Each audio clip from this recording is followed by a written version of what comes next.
नमस्कार। Hello everyone.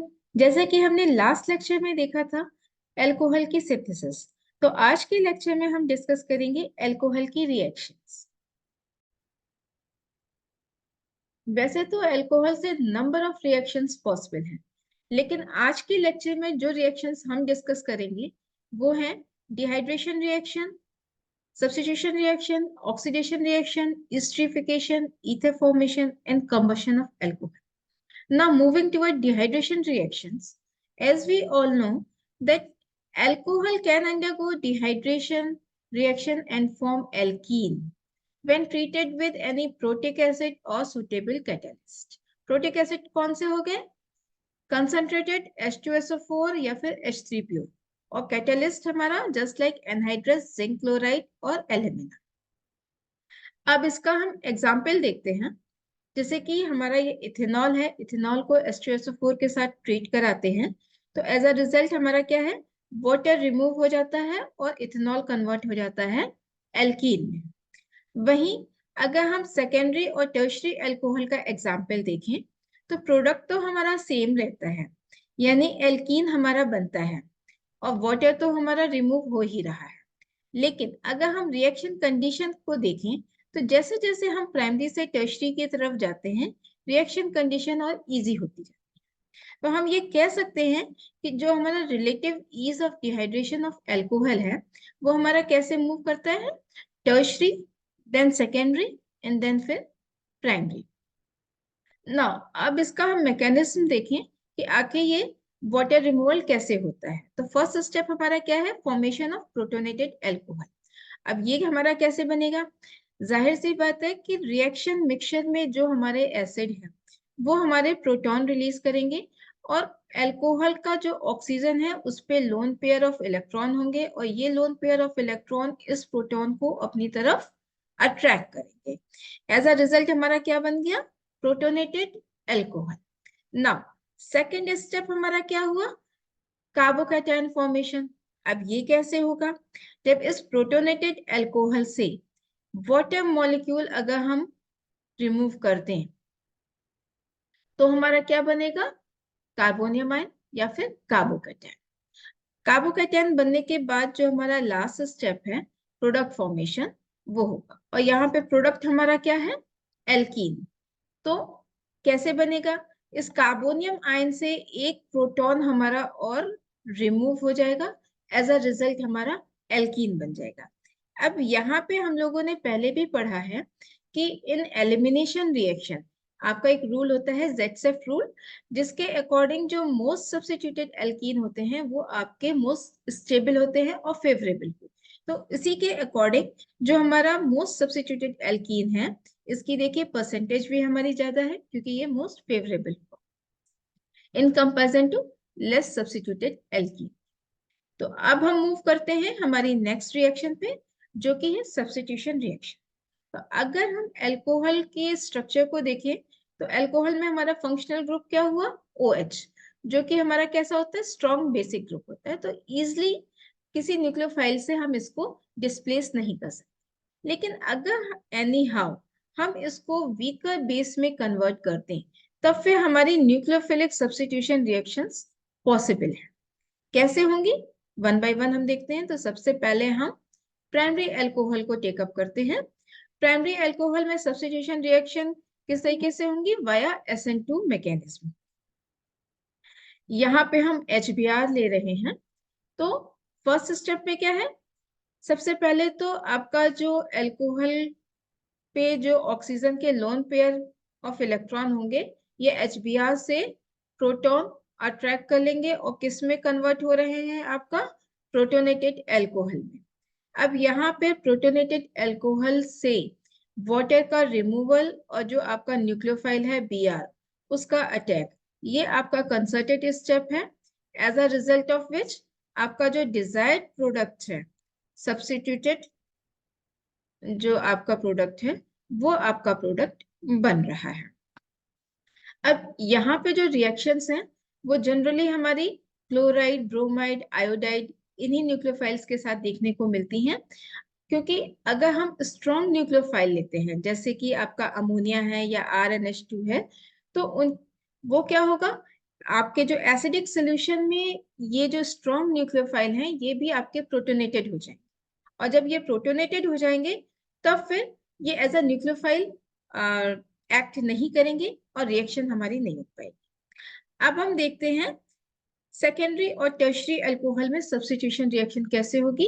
तो वो होगी वाया SN1 मैकेनिज्म, जिसका कि फर्स्ट स्टेप हमारा क्या हुआ, फॉर्मेशन ऑफ प्रोटोनेटेड अल्कोहल। कैसे बनेगा आपका, जैसे अभी तक बनता आया है, अल्कोहल में जो ऑक्सीजन के ऊपर लोन पेयर ऑफ इलेक्ट्रॉन है वो आपके HBr से प्रोटॉन को अट्रैक्ट कर लेंगे और क्या बनाएंगे, प्रोटोनेटेड अल्कोहल। प्रोटोनेटेड अल्कोहल में से वाटर मॉलिक्यूल आपका रिमूव होगा और इसके रिमूवल से हमारा क्या बन रहा है, कार्बोकैटायन और कार्बोनियम। नेक्स्ट स्टेप हमारा क्या हुआ, प्रोडक्ट फॉर्मेशन स्टेप। प्रोडक्ट हमारा यहाँ पे क्या है, सब्स्टिट्यूटेड आपका हुआ प्रोडक्ट। तो सब्स्टिट्यूशन प्रोडक्ट हमारा कैसे बनेगा, जो न्यूक्लियोफाइल है हमारा वो इस कार्बोनियम आयन पे अटैक करेगा और हमारा सब्स्टिट्यूटेड प्रोडक्ट फॉर्म। अब यहाँ पे एक और बात है कि एक आपने टेस्ट सुना होगा, ल्यूकास टेस्ट, जिसमें कि ल्यूकास रिएजेंट यूज करते हैं। वो क्या होता है, कंसंट्रेटेड HCl और जिंक क्लोराइड का मिक्सचर होता है। तो वो आपका यूज किया जाता है अल्कोहल और जो आपके एल्किल हैलाइड है उनमें डिफरेंशिएशन के लिए, या फिर प्राइमरी सेकेंडरी और टर्शरी अल्कोहल के डिफरेंशिएशन। क्योंकि अल्कोहल जो है ल्यूकास रिएजेंट में आसानी से मिसेबल हो जाते हैं, जबकि हैलाइड्स जो होते हैं वो इमिसेबल होते हैं और टर्बिड सॉल्यूशन देते हैं। नेक्स्ट हम मूव करते हैं, हमारी जो नेक्स्ट रिएक्शन है ऑक्सीडेशन रिएक्शन। ऑक्सीडेशन रिएक्शन में क्या होगा, सबसे पहले तो अल्कोहल में जो ऑक्सीजन और हाइड्रोजन के बीच का बॉन्ड होगा वो आपका ब्रेक करता है। दूसरा, अल्कोहल में जो कार्बन और हाइड्रोजन के बीच का बॉन्ड होगा वो आपका ब्रेक करता है। इसी वजह से इन रिएक्शन को हम डिहाइड्रोजनेशन रिएक्शन भी कहते हैं, क्योंकि यहां से देखिए डाई हाइड्रोजन का रिमूवल हो रहा है।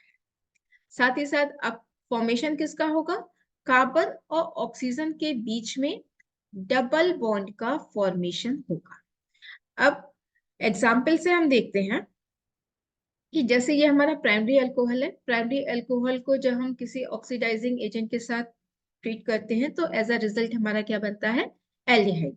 अब अगर ये ऑक्सीडाइजिंग एजेंट हमारे स्ट्रॉन्ग ऑक्सीडाइजिंग एजेंट हुए लाइक K2Cr2O7, तो एल्डिहाइड हमारा फर्दर ऑक्सीडाइज हो जाएगा और क्या बना लेगा, कार्बोक्सिलिक एसिड। वहीं अगर हम सेकेंडरी अल्कोहल के साथ ये रिएक्शन कराते हैं तो एज अ रिजल्ट प्रोडक्ट हमको क्या मिलेगा, कीटोन। और टर्शरी अल्कोहल के साथ रिएक्शंस नहीं होती हैं। क्यों नहीं होती हैं, क्योंकि अभी हमने पढ़ा था कि इसमें एक अल्कोहल का कार्बन और हाइड्रोजन बॉन्ड भी ब्रेक, जबकि टर्शरी अल्कोहल में कोई भी कार्बन और हाइड्रोजन बॉन्ड नहीं प्रेजेंट होते हैं। लेकिन फिर भी अगर सुटेबल ऑक्सीडाइजिंग एजेंट मिले तो टर्शरी अल्कोहल ऑक्सीडेशन रिएक्शन ना देके एलिमिनेशन रिएक्शन देते हैं एंड एज अ रिजल्ट आपको क्या मिलता है, एल्कीन्स। अब हम देखते हैं कि अगर हम ये रिएक्शन किसी strong oxidising agent like K2Cr2O7 के साथ करा रहे हैं, यानी कि हमारा एम क्या है, अल्कोहल से एसिड को मिलना। तो अगर हम एसिड की रिकवरी चाहते हैं तो स्ट्रॉन्ग ऑक्सीडाइजिंग एजेंट यूज करेंगे, लेकिन अगर हम एल्डिहाइड की रिकवरी चाहते हैं तो हम relatively weaker oxidising agent like CrO3 का यूज करेंगे।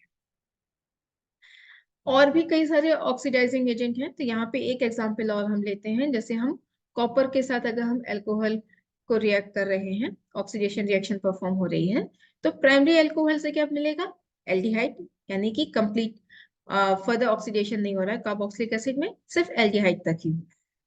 देन सेकेंडरी अल्कोहल से क्या मिलेगा, कीटोन, और टर्शरी अल्कोहल से हमको एल्कीन्स देखने को मिलेंगे। अब जो नॉर्मल जनरल हम लोग रिएक्शंस करते हैं जहाँ पे कि हमको अल्कोहल से एल्डिहाइड बनाना होता है, तो वहां पे जो हम ऑक्सीडाइजिंग एजेंट यूज करते हैं वो होता है पिरिडीनियम क्लोरोक्रोमेट, पीसीसी। ये आपका क्या है? It is a complex of chromium trioxide with pyridine and HCl। तो इसी की मैकेनिज्म देखेंगे कि किस तरीके से हम प्राइमरी अल्कोहल से एल्डिहाइड बनाते हैं। तो फर्स्ट स्टेप हमारा क्या है? First step is the attack of hydroxyl oxygen to form chromium oxygen bond. यहाँ पे जो हाइड्रोक्सिल ऑक्सीजन होगा, इस पे जो लोन पेयर ऑफ इलेक्ट्रॉन होंगे ये क्रोमियम पे अटैक करेंगे और एज अ रिजल्ट क्रोमियम और ऑक्सीजन के बीच में एक bond develop. Now second step में क्या होगा? Transfer of proton from OH bond, जो आपका हाइड्रोक्सिल बॉन्ड है, इसका जो प्रोटॉन होगा उसका ट्रांसफर होगा। कहाँ पे होगा? जो आपके ऑक्साइड आयन है इनमें होगा। एज अ रिजल्ट हमारा क्या बन जाएगा? OH बनेगा। इसके बाद क्या है? जो आपका Cl होगा, क्लोराइड आयन होगा, इसका रिमूवल होगा और इसके रिमूवल से हमारा एज अ रिजल्ट प्रोडक्ट क्या बन जाएगा? क्रोमेट ईस्टर बन जाएगा। मीन्स आपका transfer of proton from hydroxyl oxygen to आपका ये जो क्रोमियम के जो ऑक्साइड आयन है उन पे, then displacement of chloride ion क्या बन रहा है? Leads to the formation of chromate ester. Now third step हमारा क्या हुआ? Third step is a deprotonation. Deprotonation कैसे होगा? मीडियम में जो हमारे बेस प्रेजेंट होंगे, जैसे यहाँ पे क्लोराइड आयन है, तो ये हमारा जो क्रोमेट ईस्टर है उसमें से एक प्रोटॉन को अपनी तरफ अट्रैक्ट कर लेंगे, यानी एक प्रोटॉन का रिमूवल हुआ। सेकेंड थिंग, कार्बन और ऑक्सीजन के बीच में डबल बॉन्ड का फॉर्मेशन होगा एंड क्रोमियम और ऑक्सीजन के बीच का बॉन्ड ब्रेक होगा। एज अ रिजल्ट हमारा क्या बन रहा है? एल्डिहाइड बनेगा, क्रोमस एसिड बनेगा, यानी कि क्रोमियम जो हमारा +6 ऑक्सीडेशन स्टेट में था वो रिड्यूस होके +4 ऑक्सीडेशन स्टेट में आएगा। तो अब हम मूव करते हैं हमारी नेक्स्ट रिएक्शन, जो कि है ईस्ट्रिफिकेशन। ईस्ट्रिफिकेशन में क्या हुआ? Alcohol react with carboxylic acid and acid anhydride in the presence of mineral acid to form ester। Mineral acid कौन से हुए? Just like H2SO4। और मिनरल एसिड यहाँ पे as a catalyst role play करते हैं। इसके अलावा मतलब कार्बोक्सिलिक एसिड और एसिड एनहाइड्राइड के अलावा अल्कोहल एसिड क्लोराइड के साथ भी रिएक्ट करके ईस्टर बनाते हैं। एक एग्जांपल से हम लोग समझते हैं। जैसे कि ये हमारा अल्कोहल जो है वो एसिड के साथ रिएक्ट कर रहा है और ईस्टर बन रहा है। वहीं अल्कोहल हमारा एसिड एनहाइड्राइड के साथ भी रिएक्ट कर रहा है और ईस्टर बना रहा है। ये दोनों ही रिएक्शंस रिवर्सिबल हैं। जैसे कि यहाँ पे जैसे ही आपका ईस्टर और वाटर बनेगा, वाटर और ईस्टर वापस आपस में रिएक्ट करके इनिशियल आपके जो सबस्ट्रेट है वो बना देंगे। वहीं अगर हम अल्कोहल की जो रिएक्शन कराते हैं एसिड एनहाइड्राइड से in the presence of pyridine, तो वो हमारी इरिवर्सिबल रिएक्शन होती है। वो इरिवर्सिबल कैसे हुई? क्योंकि जो पिरिडीन है वो आपका जो HCl हमारा रिएक्शन में बन रहा होगा उसको न्यूट्रलाइज कर, तो जब न्यूट्रलाइज कर दिया यानी HCl हमारा कंज्यूम होता जा रहा है, तो रिएक्शन हमारी राइट साइड को शिफ्ट होती जाएगी। अब हम देखते हैं कि ये होगा कैसे। तो स्टेप बाय स्टेप ये भी रिएक्शन है। तो फर्स्ट स्टेप हमारा क्या हुआ? Protonation of carbonyl oxygen. यहाँ पे हम कार्बोक्सिलिक एसिड और अल्कोहल की रिएक्शन देख रहे हैं। तो फर्स्ट स्टेप में हमारा जो कार्बोनिल ऑक्सीजन है वो हमारा प्रोटोनेट होगा। एज अ रिजल्ट हमारा क्या बन रहा है? एक आपका इंटरमीडिएट बना प्रोटोनेटेड। अब यहाँ पे जो हमारा सेकेंड स्टेप है, यानी कि nucleophilic attack on carbonyl carbon, तो अल्कोहल का जो लोन पेयर ऑफ इलेक्ट्रॉन होंगे ऑक्सीजन पे, वो आपके न्यूक्लियोफिलिक अटैक करेंगे कार्बोनिल कार्बन पे। एज अ रिजल्ट हमारा जो प्रोडक्ट बन रहा है एक तरीके से एडिशन प्रोडक्ट आपका हो जाएगा, जिसमें कि अल्कोहल और एसिड आपके अटैच्ड है। अब इस स्टेप से आपका क्या है, नेक्स्ट स्टेप आता है प्रोटॉन ट्रांसफर। प्रोटॉन ट्रांसफर यानी कि जो अल्कोहल पे जो O के साथ आपका प्रोटॉन जुड़ा था वो ट्रांसफर हो जाएगा जो एसिड का OH ग्रुप है उसके ऑक्सीजन। तो आपका क्या बना, देखिए इंटरमीडिएट। अब इस इंटरमीडिएट से वाटर आसानी से रिमूव हो सकता है। तो नेक्स्ट स्टेप हमारा क्या हो गया, elimination of water molecule. Elimination of water molecule के बाद जो हमारा बेस होगा रिएक्शन मिक्सचर में, जो हमारे बेस प्रेजेंट होंगे वो इस इंटरमीडिएट से एक प्रोटॉन रिमूव कर लेंगे और एज अ रिजल्ट हमारा जो फाइनल प्रोडक्ट है यानी कि ईस्टर, इसका फॉर्मेशन हो जाएगा। तो ये तो थी आपकी ईस्टरिफिकेशन की मैकेनिज्म। तो अब हम मूव करते हैं नेक्स्ट रिएक्शन पे जो कि है ether formation. Ether formation means ether क्या हुआ, ऑक्सीजन के दोनों तरफ आपके एल्किल ग्रुप्स हुए। अब एल्किल ग्रुप अगर हमारे सेम होंगे तो वो सिमेट्रिकल ईथर हुई, अगर सेम नहीं हुए तो वो हमारे क्या हो गए, अनसिमेट्रिकल। तो सबसे पहले हम देखेंगे सिमेट्रिकल ईथर। सिमेट्रिकल ईथर को हम किस तरीके से बना सकते हैं, via acid catalysed dehydration of alcohol. अब इसकी हम रिएक्शन देखते हैं। जैसे ये हमारा इथेनॉल है, इथेनॉल को H2SO4 के साथ हम रिएक्ट करा रहे हैं एट 413 केल्विन पे। तो ये हमारा ईथर बन रहा है। मैकेनिज्म अगर इसकी हम देखें तो फर्स्ट स्टेप हमारा क्या हुआ, प्रोटोनेशन ऑफ हाइड्रोक्सिल ऑक्सीजन। जैसे कि अभी तक होता आया है, ऑक्सीजन के जो लोन पेयर होंगे वो प्रोटॉन को अपनी तरफ अट्रैक्ट कर लेंगे। एज अ रिजल्ट हमारा क्या बना, प्रोटोनेटेड एल्कोहल। अब इस प्रोटोनेटेड एल्कोहल पे आपका जो सेकेंड स्टेप है न्यूक्लियोफिलिक अटैक, किसका, जो हमारे ऑक्सीजन का सॉरी एल्कोहल का जो सेकेंड मॉलिक्यूल होगा उसका जो ऑक्सीजन के लोन पेयर होंगे वो लोन पेयर आपके न्यूक्लियोफिलिक अटैक करेंगे जो प्रोटोनेटेड एल्कोहल होगा उसके कार्बन। ओके, तो इस अटैक के बाद हमारा क्या बना, और साथ ही साथ हमारा वाटर मॉलिक्यूल तो रिमूव हो ही रहा है प्रोटोनेटेड अल्कोहल से। तो एज अ रिजल्ट हमारा क्या बन रहा है, ईथर बन रहा है जो कि अभी भी प्रोटोनेटेड है। तो लास्ट स्टेप हमारी क्या हुई, डीप्रोटोनेशन की।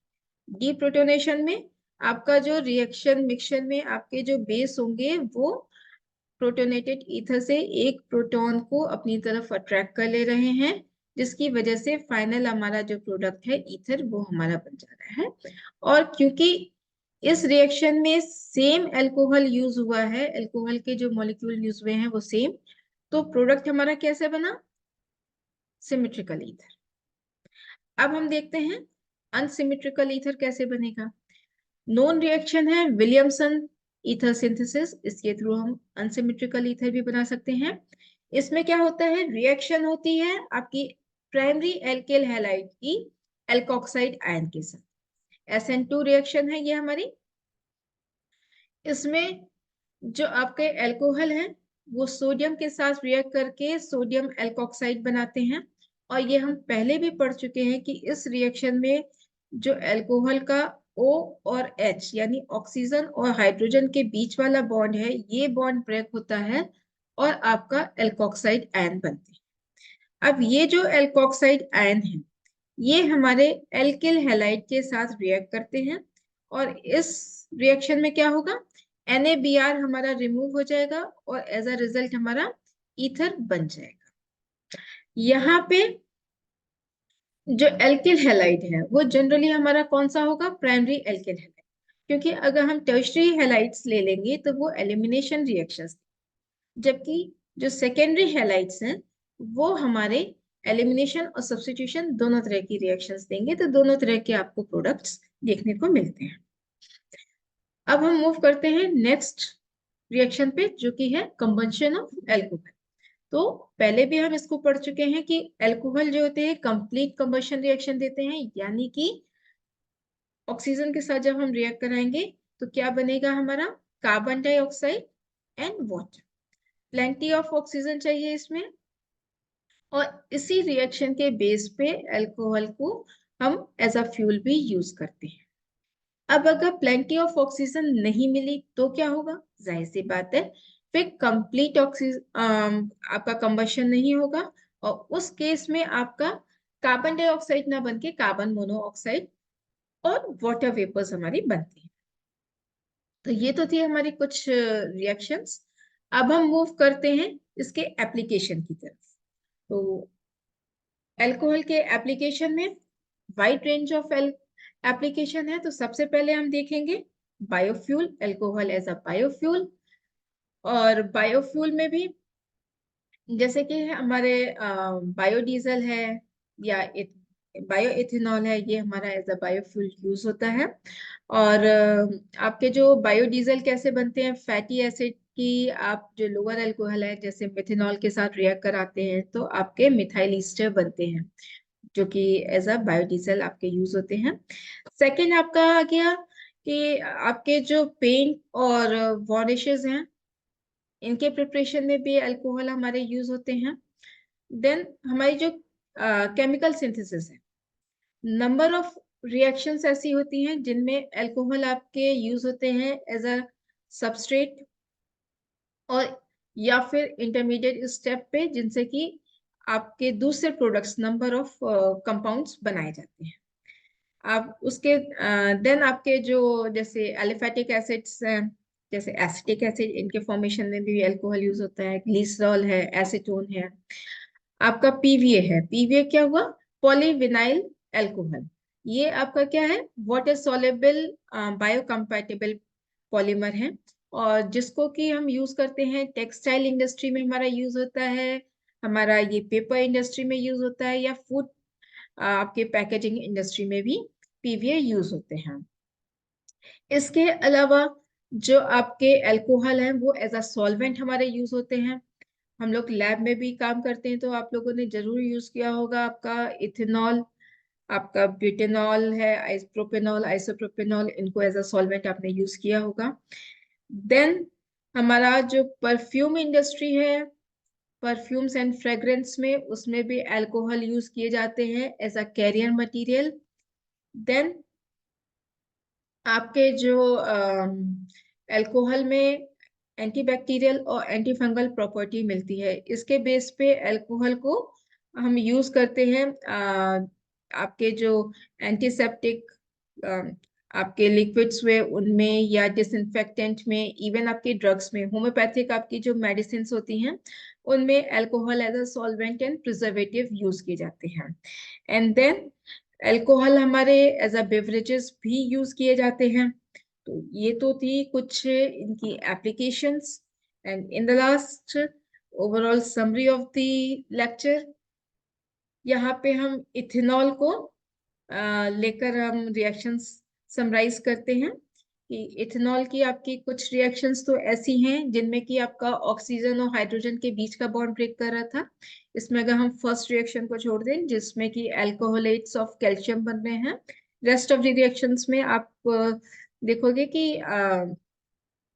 अल्कोहल में ऑक्सीजन और हाइड्रोजन के बीच का बॉन्ड ब्रेक कर रहा है। नेक्स्ट आपकी वो रिएक्शंस हुई जिनमें कि कंप्लीट आपका जो O और H है वो आपका रिमूव हो रहा है। और इसके अलावा जो फर्दर जो इसकी ऑक्सीडेशन की रिएक्शंस हैं और जो आपकी अदर रिएक्शंस हैं, इसके अलावा भी हो सकता है कुछ ऐसी रिएक्शंस हैं जो रह गई हो, तो उनको हम किसी और लेक्चर में कवर करेंगे। तो आज के लेक्चर में इतना ही। आई होप ये लेक्चर आप लोगों के लिए यूजफुल रहेगा। मिलते हैं नेक्स्ट लेक्चर में नेक्स्ट टॉपिक के साथ। तब तक के लिए टेक केयर।